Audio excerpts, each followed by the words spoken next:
ella que dice que tiene una lesión en el ciático no se ha muerto, le duele pero no se ha muerto, pero si tuviera la lesión en el cuello, ya la cosa hubiera cambiado, ¿está bien?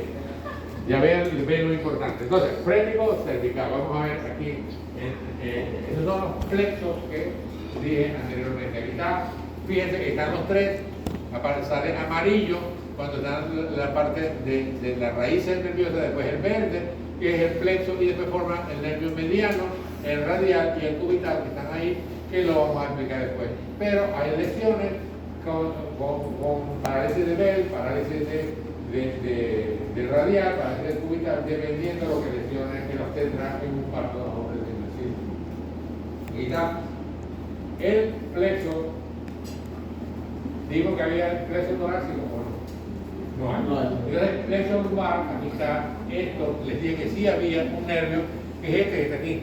Si ustedes lo ven, hay varios, pero este es el más importante, el obturador en la región lumbar, que corresponde a este nervio que viene del L2, L3 y L4, que es 1, 2 y 3, que está el nervio obturador que está aquí, y entonces ese es el que por un tumor, por una hemorragia, por una vasculitis, por lo que sea, y el embarazo del útero produce un síndrome de compresión del obturador que es parecido al síndrome de compresión del ya se lo expliqué. Si quieren hacer alguna pregunta, me la hagan. Aquí está lumbo sacra, o sea que es el único, porque acuérdense el grueso del nervio ciático allá, ¿cómo es el nombre suyo que tiene? Giovanni. Ok, fíjense el grueso que tiene, el nervio ciático va desde la cadera hasta las raíces de los dedos del pie. Ustedes ven, ahí está. Este nervio que está aquí grandote es el ciático y está formado por el tibial y el peroneo, y de forma unas raíces que van a dar ese plexo que llega a las raíces L3, L4, que digo L5, L4 y L5 que corresponden a L es lumbar. S1, S2 y S3 y S4 son sacro. S sacro. L lumbar. Es lumbo sacro. Pues ya ustedes ven que tiene la mitad de la región lumbar y la mitad esto es el lumbo sacro. Eso es importante porque muchos pacientes ustedes van a ver con síndrome de compresión radicular ciática de aquí en adelante y lo van a diagnosticar facilito cuando lo ven. Si no, examinan allá a la paciente. Ahí está el filum terminal, para que se acuerden. Fíjense, de aquí del cono medular, donde termina la médula, llega hasta la región coxígea, para fijar por debajo la médula espinal, ya que por arriba la fija el bulbo raquídeo y por los lados los ligamentos dentados, que son estos que están hacia los lados, que parece que fueran nervios, pero son ligamentos y lo vamos a ver.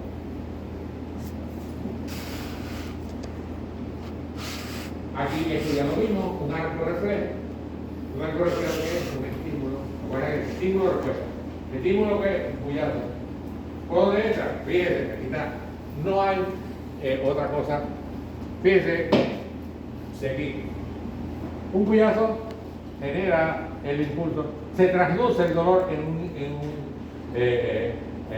una señal eléctrica. Se conduce. ¿Por dónde? Por la rama sensitiva, que es posterior, con el ganglio, que es sensitivo, que está aquí. Y de aquí en adelante comienza la neurona, primera neurona, después la segunda neurona y tercera neurona. Entonces, ¿qué?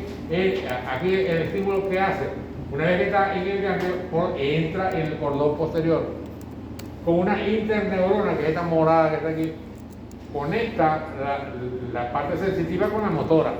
O sea, produce una sinapsis y el estímulo sigue su impulso y da la respuesta. ¿Dónde? En la placa neuromuscular, que es una contracción muscular. Eso es un arco reflejo, que es la vía que lleva el estímulo cuando se transmite el impulso. Acuérdense que se genera, se conduce y se transmite. Esa es la labor de un sistema nervioso, del impulso nervioso. ¿Alguna pregunta con respecto al arco reflejo?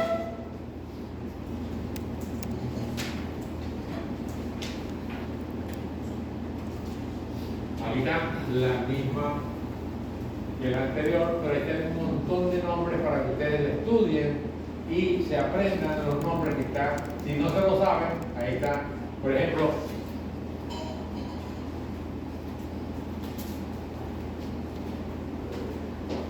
vimos que esto era la columna blanca posterior, que tiene grácil, que es el que está más centrado, y cuneiforme.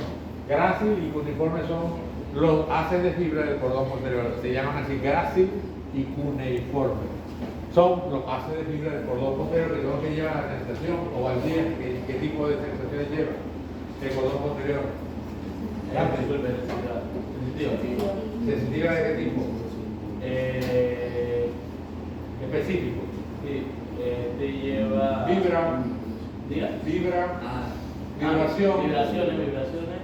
El otro se llamaba. Propiocepción consciente y tacto fino. Eso que no se les olvide jamás. Y, a ver, allá ustedes, la del ciático. ¿Qué sensaciones lleva el espino talámico lateral? ¿Qué porquería de wifi? No carga nada. ¿No lleva dolor? ¿Qué tiene usted? Sí, dolor. Ah, lo digo. Ok, no lo vi. Por eso que tienen que hablar duro, el que tiene problemas que soy yo con los oídos. Tengo el aparato de corte un poco dañado de lo viejo y todo. Bueno, entonces viene la otra. Ahí. Ese sí es unos haces de fibra bien representados bien. Ahí está. Esto es el espinotalámico lateral que tiene dañado allá porque tiene el dolor de la ciática. Tacto, presión, dolor y temperatura. Tiene el dolor dañado y las otras probablemente también, pero lo que más se siente es el dolor. Igual que cuando hay la parte motora, lo que más se ve es la parálisis, cuando uno se cae, porque la sensación de debilidad, eso no se siente mucho. O sea, espinotalámico lateral y el tacto grácil, que es más se escribe, y cuneiforme, que son estos haces de fibra posteriores. Tienen que sabérselo de memoria, no se lo voy a insistir más. Porque cuando yo les hago una pregunta, no va a decir, mira, ¿es grácil o es no? Usted tiene que saber que el de arriba es grácil y cuneiforme y que lleva el tipo de sensación que lleva, y los que de abajo, qué tipo de sensación también lleva. Entonces, eso es para ustedes. Aquí están los cordones, las hasta posterior, sensitiva hasta anterior motora, está el conducto central de la médula, está B. Este rojo corresponde a la vía piramidal corticospinal lateral. Y entonces, aquí están otro montón fíjense que aquí está el córtico espinal anterior, que es este chiquito que se ve aquí. Este es lateral y este es anterior. Este no produce ningún síntoma porque este lo domina toda la sintomatología neurológica y entonces lo único que se ve es la parálisis, aunque haya otras alteraciones. Aquí están, fíjense, los haces de fibra, para que se recuerden de las fibras anteriores que son motoras y las fibras posteriores que son sensitivas. Recuerden que la parte anterior va conectada con el lóbulo cual. Acuérdense que le dividí la corteza cerebral en 4 lóbulos: frontal, parietal, temporal y occipital. ¿Con cuál trabajaría la parte motora?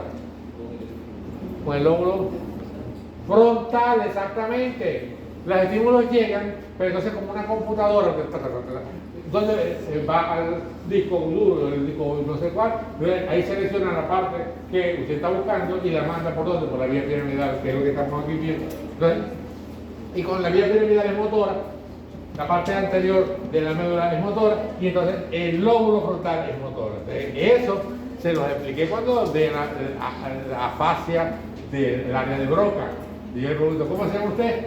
Me iba a decir, pero como no llega, no me oye, tiene el lenguaje alterado, la vía está cortada, entonces no quiere decirme, entiende que yo le estoy preguntando, pero no me puede decir porque no me puede decir. Entonces, igualito pasa aquí. La vía motora va con el lóbulo frontal, la vía sensitiva va con el lóbulo parietal. y también las emociones y la memoria y todo eso va después revuelto porque es complicado, porque son funciones complejas superiores del encéfalo, el lenguaje y todo lo demás. Y por supuesto la parte de la vía óptica, que imagínense que es tan difícil la vía para los oftalmólogos, la cantidad de enfermedades que tienen las personas en sus ojos, en la vía óptica, que un solo lóbulo completo occipital es para el control de la vía óptica. Lo vamos a ver después, un montón de patologías que están ahí en la vía óptica y con vicios de refracción, que no son patologías, pero que sí molestan, porque si no, no nos darán lentes. Listo, entonces podemos continuar. Esto ya lo entendieron. Esto lo entendieron. Fíjense, esto es una persona de espalda de este lado y de frente del otro lado. Que no vean, que está la rodilla, aquí está el hueco popliteo de la rodilla. Y ve para arriba. Y ve para arriba es más fácil. Quitar la espalda, se quita la parte de la tetilla derecha, en este caso, la parte de la espalda de la izquierda. Fíjense aquí, en este caso, esto es para la representación de metámeras. Metámeras que hacen los neurólogos en neurología, en donde dividen los nervios que salen con su parte sensitiva y motora de los 31 pares. Fíjense que sale desde C1, cervical 1, ¿a qué corresponde? ¿Cómo se llama la vértebra 1? Y la 2, axis. Ok, entonces ya C1, C2 son las fibras que van saliendo y se representan como. Ellos han estudiado esto durante tiempo y se representan de esta forma. Y un dolor o una alteración a nivel de cualquier parte de aquí, por eso el dolor referido, a ustedes no hemos visto el dolor referido, pero lo vamos a ver dentro de un ratito. Entonces, lo que quiero decir es que, por ejemplo, el cono medular termina aquí. Y si tiene un cáncer o un tumor aquí en el cono medular, debería doler aquí, ¿verdad? La orillita, lo que duele es aquí. O sea, no duele. Tienes perdida la sensibilidad y perianal. Sensibilidad, o sea que no puede sentir y entonces se le sale hay una pérdida de heces fecales porque no tiene los esfínteres. Acuérdense que son dos, debieron haberse explicado en gastroenterología. Uno externo que es consciente y un interno de músculo liso que es interno, y que el interno estimula al bulbo raquídeo para decirle a la persona que tiene ganas de evacuar, pero quien decide es el que es consciente, o sea, el que permite. O sea, usted va caminando y tiene ganas de hacer pupú, no va ahí al pasillo y se baja los pantalones y hace pupú ahí. No, la respuesta va a ser de acuerdo, va a ser consensual, o sea, diciendo, espera el baño, que está al lado, y esa es la respuesta. ¿Por qué? Porque se aguanta las ganas de evacuar y de orinar. Tienen dos esfínteres cada uno. Eso no es tema de aquí, pero es tema neurológico y entonces es importante. Aquí es para que sepan ustedes que el síndrome del cono medular, un tumor que está aquí, produce esto y esto. Pérdida de la sensibilidad sencilla de montar que está en el ano y en la parte interna de la cara de los músculos, de los muslos en la parte de arriba. Entonces eso corresponde a aquí, por ejemplo, cuando uno duerme mal, que es la mayor parte de los pacientes que ustedes van a tener, que entonces me dicen, no, doctor, que yo tengo una almohada así que traje de bambú. El bambú cuesta como $100 y pico de dólares en una almohadota de esa, ¿no? Alguien que haya visto el bambú vendiendo almohadas, ¿ok? Cuando usted va y se acuesta, usted está cómodo y se está despierto, pero después que se duerme, queda con el cuello así, se acuesta y la almohadota le mantiene el cuello así, y el cuello mantenido así durante mucho tiempo, produce una tortícula, produce una elongación de las terminales del plexo cervical, ahí que y el nervio 11, que también está ahí, y un montón de nervios que tienen que ver con el dolor. Pero fíjense, si ustedes ven aquí, está C1, C2, C3, pero está C6, que va hacia dónde? Hacia Las extremidades superiores, pensé que iban a decir los brazos. Aquí, T1 y C6 corresponden a el codo, a la parte del codo en la parte posterior, y esta es la parte anterior. La parte anterior, C6, está aquí adentro, y yo no sé si les comenté, pero yo tuve he visto pacientes y tuve un paciente que era vecino, me tenía fastidiado, porque mira que fui a fulano, resulta que le dije, bueno, vamos a hacer fisioterapia. Le elongaron, hicieron fisioterapia del cuello, era que dormía con una almohadota así, y entonces lo pusieron a dormir en plano, y le pusieron calor, le pusieron electricidad, y se le quitó el dolor aquí. Y no era una artrosis, no era una artritis, ni era nada en el codo. ¿Okay? Pero para que ustedes vean lo importante que son las metámeras aquí, para que con la experiencia que uno tiene se los diga con anticipación. Por eso no lo enseñan los libros, lo enseñan la experiencia en la Universidad de la Vida, que tengo yo un montón de años encima. ¿Okay? Y un montón de pacientes que he visto. ¿Una pregunta? ¿No quieren preguntar? Bueno, aquí está otro arco reflejo. Entonces lo hace de fibra blanca y gris. Aquí está. Este es el caso acuérdense de estudiar para la próxima semana lesión de síndrome de neurona motora superior y de síndrome de lesión de neurona motora inferior. Pues se lo voy a preguntar. Díganme. Sí, van a estudiar síndrome de lesión de neurona motora superior y síndrome de lesión de neurona motora inferior. Pues la motora inferior es de los nervios periféricos y el motor superior, si encéfalo y medio espinal. ¿Okay? Pero tienen que, porque esto produce síntomas neurológicos. Digo, superior y la otra inferior. Ok, esto que está aquí es lo mismo que yo le representé allá. Si no, pueden compararlo y me dicen sí o no. Aquí, encéfalo, que tiene hasta aquí es el bulbo raquídeo, esto que está aquí, y de aquí la médula espinal para abajo. Aquí, atención, porque esto es importante. Allá. Encéfalo. Dijimos que el encéfalo tiene los hemisferios cerebrales, el diencéfalo, el tallo cerebral y el cerebelo. Aquí nada más representan los hemisferios cerebrales y el tallo cerebral. Hemisferios cerebrales, las circunvoluciones, y el tallo. Está el mesencéfalo, la protuberancia anular y el bulbo raquídeo. Pero lo que nos interesa es el bulbo raquídeo y la médula. ¿Por qué? Porque estamos estudiando la médula y las vías que conduce la médula. Si ustedes ven allá el verde, con todas las curvas que tiene ahí, que parece una carretera de Los Santos, de por allá de Antón. ¿Alguien ha ido a Antón? O a Chiriquí.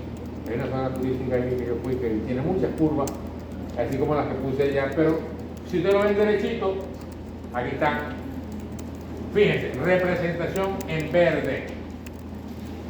Dice, aquí, cordón posterior. El cordón posterior tiene tacto fino, vibración y propriocepción consciente. Esas son las tres que ya viste. Tiene que aprendérselas de memoria. Después, esto. ¿Cómo es la vía? Entra a la médula y sube derechito por el mismo lado, como lateral. Y en el bulbo raquídeo pasa al otro lado. ¿Sí o no? En el bulbo raquídeo pasa a la decusación al otro lado. Y llega al otro lado. Tiene que estar de este lado el estímulo y pasa al otro lado. Sensitivo. Pero pasa no pasa en la médula, sino por encima de la médula, que es el tallo cerebral. El verde.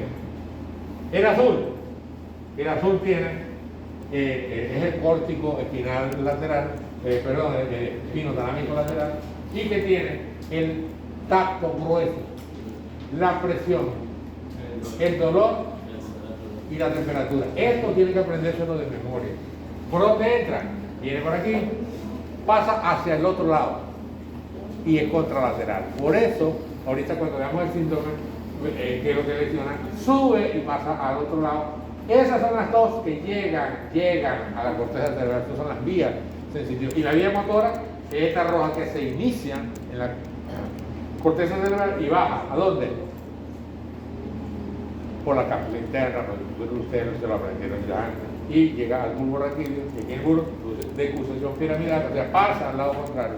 Por eso, las sensitivas llegan al otro lado y la motora está de ese lado y entonces pasa al otro lado. ¿Para qué? Para producir la respuesta en el mismo lado donde se produjo el estímulo. Aquí dice bulbo raquídeo, médula, puente de Barolio y este del encéfalo. Bien, este es el caso del médico que sabe mucho de neurología, pero no sabe. Probablemente ustedes saben unas inteligencias que se llaman inteligencias de Gardner, de un psicólogo norteamericano que tiene 8 o 10 tipos de inteligencia matemática, musical, en el plano tridimensional. Aquí en el plano tridimensional está raspado. Ese tipo de inteligencia no la tiene ese médico, por lo menos. Porque él pone aquí, ¿qué pone? Que esto es derecho y esto es izquierdo. ¿Qué les dije yo? Lo contrario. Esto es una presentación izquierdo y esto es derecho. Si ustedes ven ese médico exponiendo en una exposición que va se gana plata exponiendo una clase de medicina y entonces cuando los que están viendo la exposición ven que el médico se equivoca y dice que este es el lado derecho y este es el izquierdo, ya por ahí usted se imagina, hay muchos que se salen ya de las conferencias. Entonces, este es el lado izquierdo y este es el lado derecho en una presentación. Entonces, ¿qué es lo que pasa? Aquí está representado también, aquí con verde, cordones posteriores, grácil y cuneiforme. Aquí con blanco, y el azul, que corresponde al espino talámico, tacto, presión, dolor y temperatura. Este es contralateral, este es homolateral. Y después viene el rojo, que es el que viene la vía piramidal, que viene de la corteza cerebral, pasa por el bulbo raquídeo, la decusación, y entonces produce la respuesta. ¿Cómo? Aquí la respuesta. Cuando, por ejemplo, a ustedes les dicen los síndromes medulares, ¿cómo son? Ustedes enseguida saben. Dicen, bueno, no, yo estudié, la parte posterior es sensitiva, la parte anterior es motora, la parte lateral, la parte corresponde al simpático. Pero también en la parte lateral está el espino talámico lateral y está el cordón de la vía piramidal y los cordones posteriores. O sea que esto que está aquí y esto que está aquí, de este lado, está opacado por la clínica de este rojo. ¿Qué produce la clínica neurológica del rojo? Cuando se corta, por ejemplo, o se lesiona. ¿Qué produce?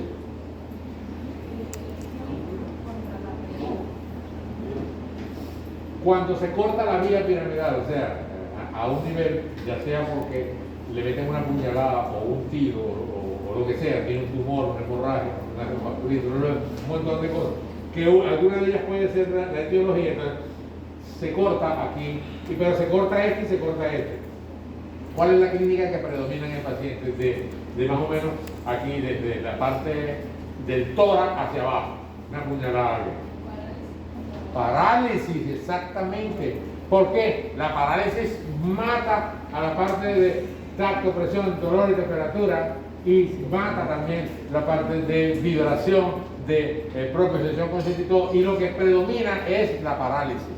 Y en este caso una parálisis espástica. Le dije que espástica era dura, hiperreflexia, Babinski positivo, o sea, vía piramidal dañada. Lo vamos a ver después, pero para que lo vayan sabiendo. Entonces, aquí, siendo esto izquierdo y siendo derecho, se los traje para que vean y no cometan el error. Entonces, ustedes van a darse cuenta que allí se explica mucho. Esto lo pueden ustedes estudiar y pueden estar seguros que si dominan esto, van a dominar la clínica de un paciente neurológico. ¿Sí? ¿Alguna pregunta? Hiperreflexia cuando es lesión, o sea, cuando hay lesión de neurona motora superior, ustedes lo van a estudiar, hay una parálisis hepática, que eso todo está aumentado, hiperpertensión, hipertonía, babín, crono, un montón de cosas que ustedes van a ver que están alteradas. Pero es necesario que eso sí es cortico, se lo leen, neurona motora superior y neurona motora inferior, que son el estudio de los nervios periféricos. Aquí, lo que les dije, los que vieron, los que explicaron, el síndrome de Brown-Sequard es especial porque se explica casi todas las patologías. ¿Qué es lo que tiene la persona? Que le meten una puñalada aquí, le cortan la mitad de la médula izquierda o derecha. A ver, si están entendiendo. Izquierda, exactamente. Porque a la derecha no le pasa nada. Entonces, ¿qué es lo que pasa? Que la clínica de la izquierda que rompe la vía piramidal produce una parálisis izquierda, que es esto que se ve aquí en amarillo. Pero del otro lado, como el que vimos anterior, el azul es contralateral, la parte contralateral se manifiesta de aquí, de dos cuerpos de vértebra hacia abajo, una alteración o pérdida de la sensibilidad del otro lado. ¿Por qué es contralateral? Importante eso que tienen que darse cuenta. ¿Alguna pregunta con respecto a esto? Te lo he dicho de todas formas para que no digan que no se lo dije. Si a alguno le queda la duda, hacer estudio y decir que preguntan de nuevo, no quedarse con la duda.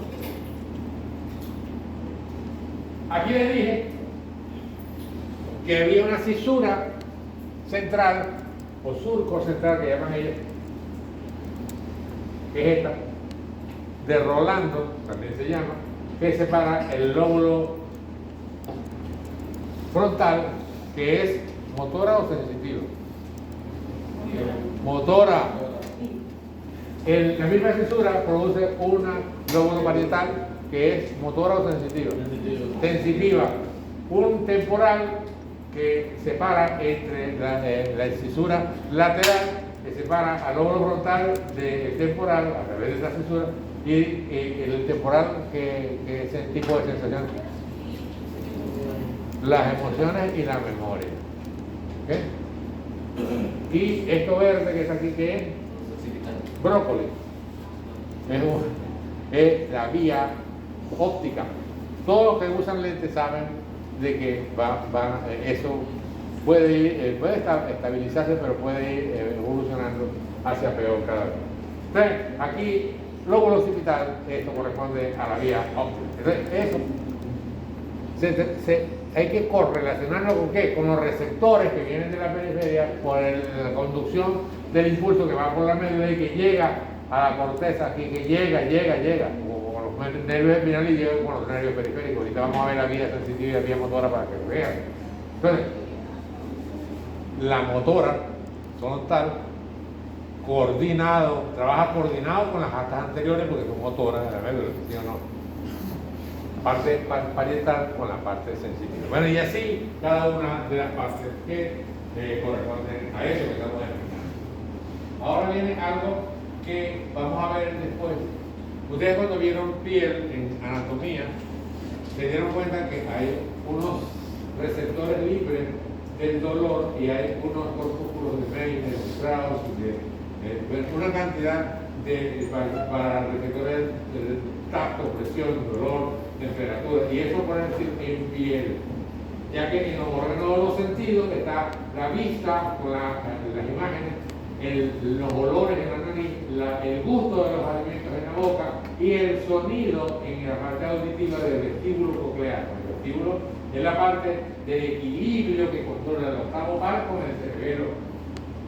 Entonces, para que ustedes vean, aquí está el dolor, que es el que más se ha estudiado, que es de la piel. Bueno, también hay la parte interna, cuando el dolor es superficial, uno lo localiza y sabe dónde lo tiene. Si le duele una mano, un dedo, y sabe que le duele porque es superficial. Pero si es el dolor de barriga o en el tórax, es más difícil, en la pelvis, ubica qué es lo que tiene, qué es lo que le duele.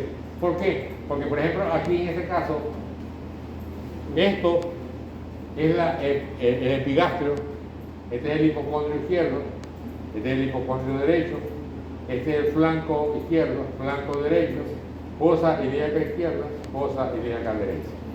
¿Sí me siguen o no? para que debieron habérselo explicado en la cavidad abdominal en cirugía y en gastroenterología, ¿sí o no? Entonces, vamos a ponerle el más sencillo. ¿Alguien de ustedes tiene algún familiar que lo han operado de apendicitis? No hay que también lo tiene. Ok. Allá. ¿Usted misma o algún familiar? A su papá. ¿Cuando era muchacho o ahora, adulto? Bueno, en donde más se producen las apendicitis son en los muchachos de 8 a 10 años. Yo ahora que soy pediatra. Ajá. Bueno, los muchachos se producen más apendicitis. Si una apendicitis comienza el dolor, ¿dónde? En el epigastrio, es en la boca del estómago. ¿Y le corre para dónde? En 2 a 4 horas se irradia hacia la fosa ilíaca derecha. ¿Ven? Igual que este tipo que está aquí, le comienza el dolor aquí y se le irradia para la fosa ilíaca derecha. Nosotros le hacemos una hematología y le hacemos percusión. Parece que el examen completo general y neurológico incluye inspección, palpación, percusión y auscultación. Y en la palpación y en la percusión hay irritación peritoneal. O sea, irritación es casi como una peritonitis, pero no es. Es una apendicitis. ¿Y cuál es el peligro ahí? Que si usted no lo diagnostica al muchacho, la apéndice inflamada se le rompe y bota heces fecales a la cavidad peritoneal y produce una peritonitis y se muere el muchacho. ¿Bien? El médico tiene que aprender que tiene que haber urgencias que tiene que diagnosticar para que no se mueran los pacientes y no queden padeciendo tampoco.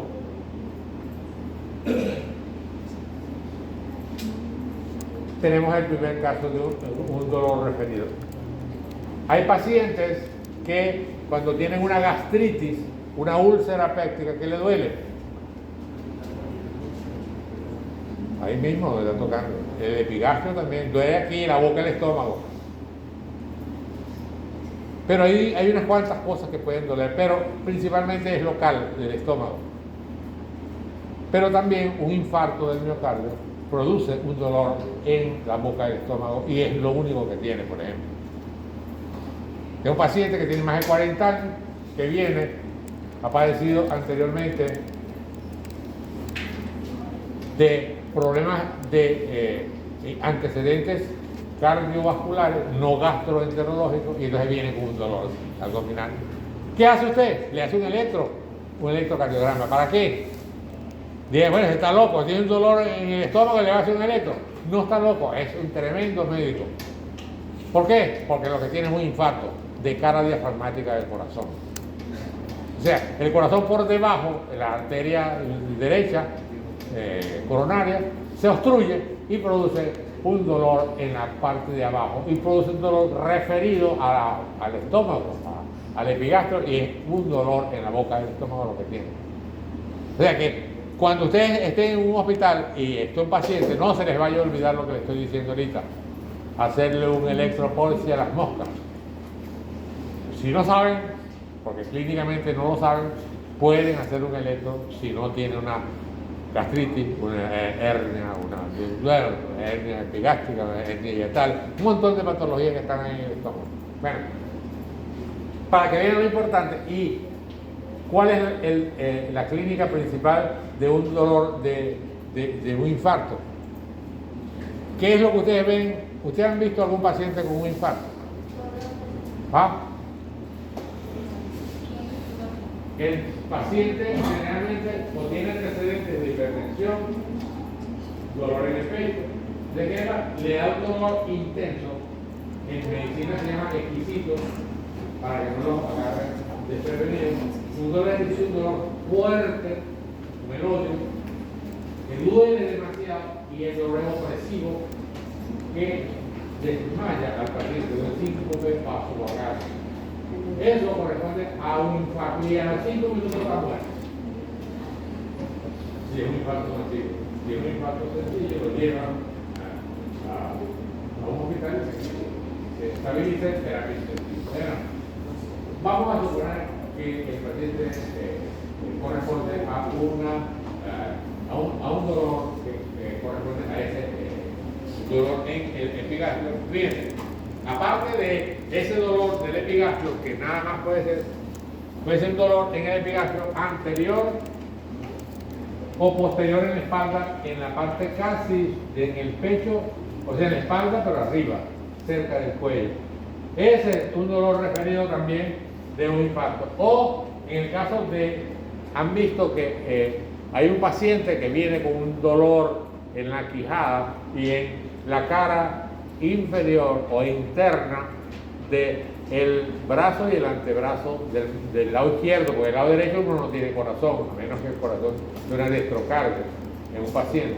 Pero el lado izquierdo, la cara interna del brazo y el antebrazo produce un infarto. Usted le hace un electro y tiene un infarto. Fíjense, aquí dice a nivel de la mandíbula y la cara interna del miembro superior izquierdo. En este caso, ya hemos visto dos, que son el infarto y por ejemplo, en el caso del hígado, un acceso hepático, una colecistitis, con una colelitiasis, ¿saben lo que es? Colecistitis es cálculos en la vesícula biliar, con litiasis. Entonces, produce un dolor a nivel del hígado, pero produce un dolor a nivel del hombro derecho, no el izquierdo. El izquierdo no tiene, lo que tenemos el hígado es el lado derecho. Y produce un dolor también en la espalda, aquí, pero en la espalda debajo de las costillas, a nivel de la espalda, en el hombro y en la parte anterior. Ya ustedes ven que eso corresponde a un dolor. Y el otro importante viene siendo el dolor cólico nefrítico. ¿Han visto algún paciente con un cálculo en los uretes, una piedra que llaman litiasis renal, litiasis ureteral? Un dolor cólico nefrítico, comienza el dolor en la espalda, derecho o izquierdo, y baja por la región inguinal y se va hacia el testículo de ese lado en el hombre y en la mujer, igualito, pero se va hacia el ovario. Eso es un cólico nefrítico que corresponde a un dolor a nivel de las vías urinarias, por cálculo principalmente. Entonces, bueno, y así.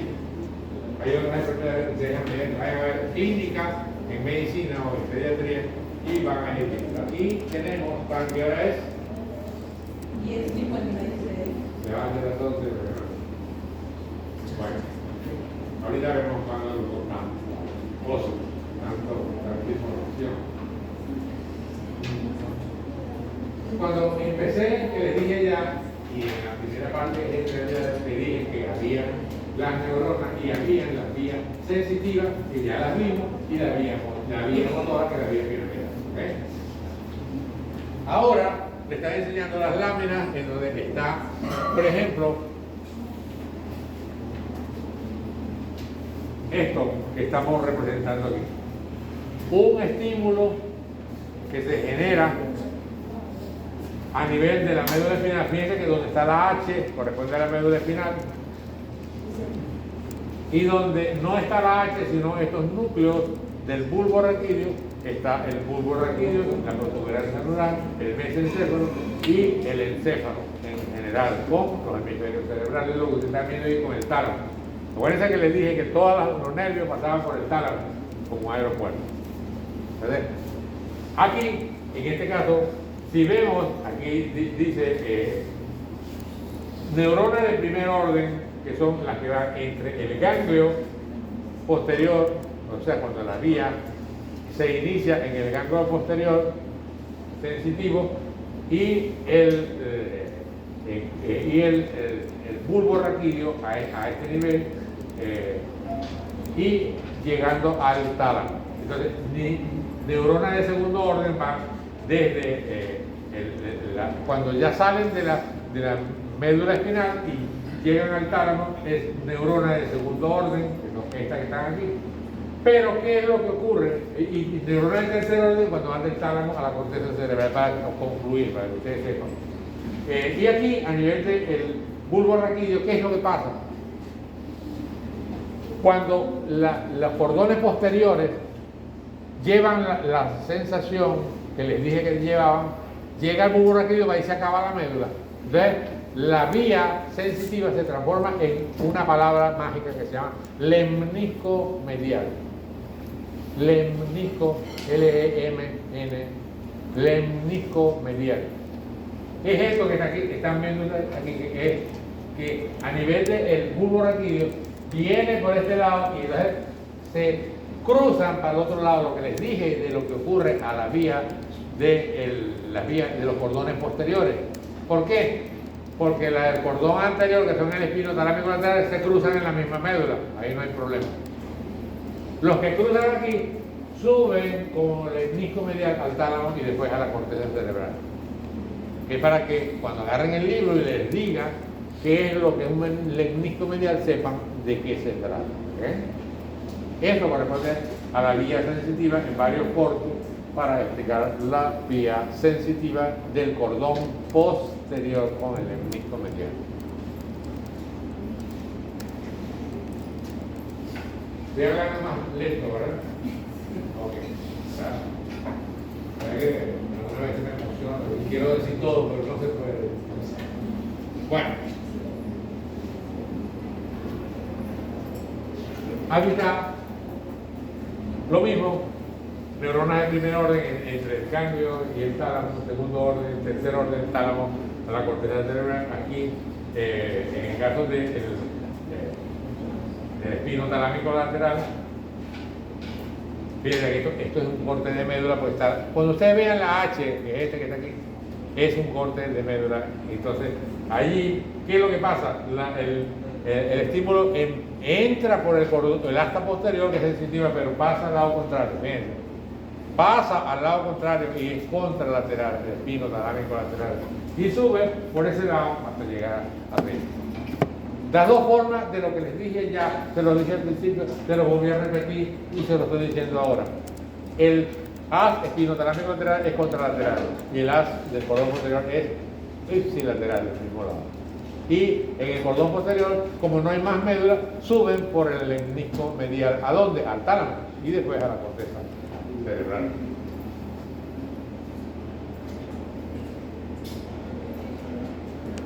Bien, aquí está un detalle que ustedes a lo mejor no se han detenido a ver, que es que hay una vía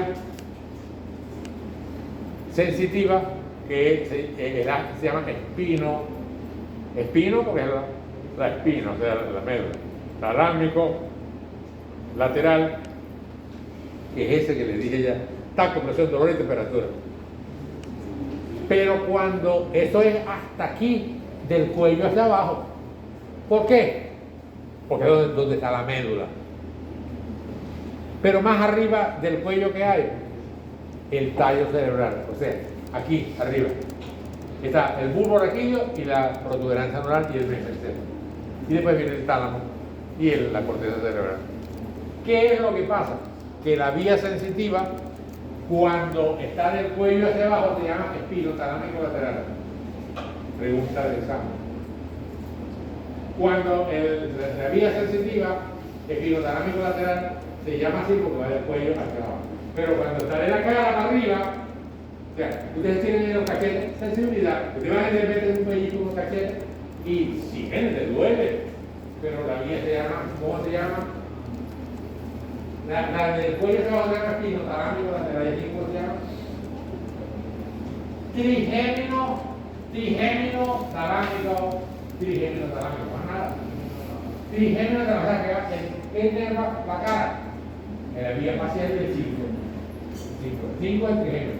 Se llama trigémino talámico. O sea que va, toda la sensibilidad va desde la cara, desde la comienzo de pescado, de una espina, de cuya talámico, eso tiene que le da dolor de la rama 2 del trigémino.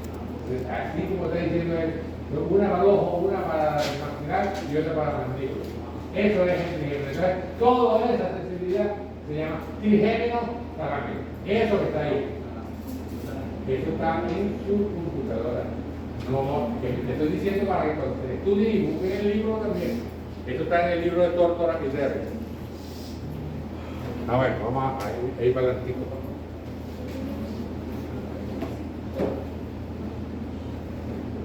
Aquí, A ver, casos prácticos, vamos a ver. Acuérdense que hay 12 pares carnales, vamos a ver después. Y vamos a ver cada uno explorándose con una exploración del jefe. Van a tener de profesor en un video al jefe de neurología, de todos los neurólogos de Estados Unidos de Boston. O sea, de Boston en Estados Unidos, mejor dicho. O sea, el jefe de neurología es el que nos va a dar esa charla. Y lo vamos a ir comentando y preguntando para ver si ustedes han entendido. Aquí, es lo que está bajo una lengua. ¿Sí o no?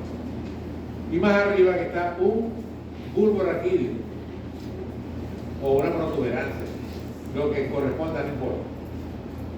¿Cuántos músculos, lo que le dieron a ustedes, sistema muscular, cuántos músculos tiene su lengua? A ver, se está comprometiendo no es que cuántos músculos tiene su lengua, la lengua de ustedes. A ver, Hailey, no sabe cuántos. Otra, 4. ¿Quién da más? Hailey dice que tiene 4 músculos nada más en la lengua. Nosotros estamos calladitos. A ver, ¿quién habla bastante aquí para decir que aumente la dosis?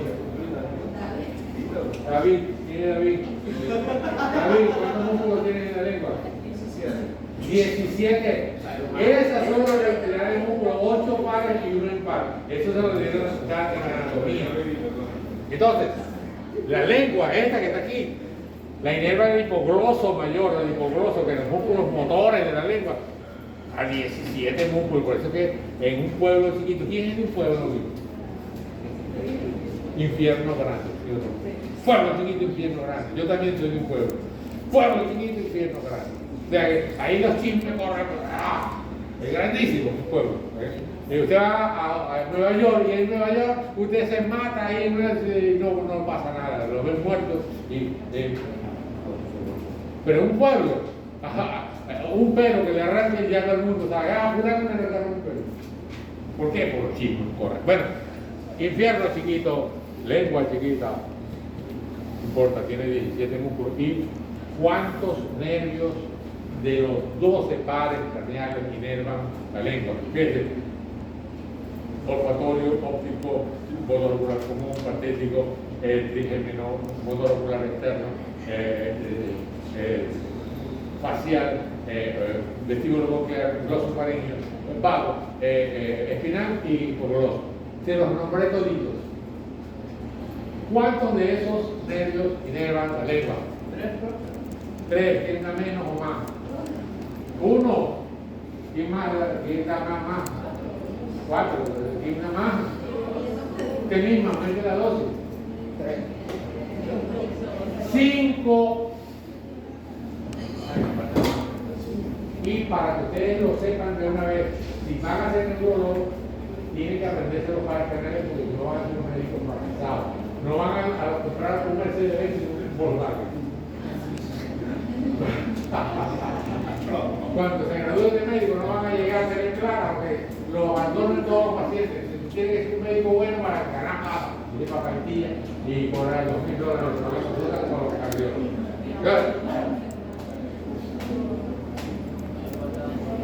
La lengua se divide en 2 tercios anteriores, la V lingual invertida aquí, el tercio posterior, que es esto que está aquí, y la orofaringe. Aquí está inervado por los 2 tercios anteriores por el facial, séptimo par. En el tercio posterior está inervado por el glosofaringeo, noveno par.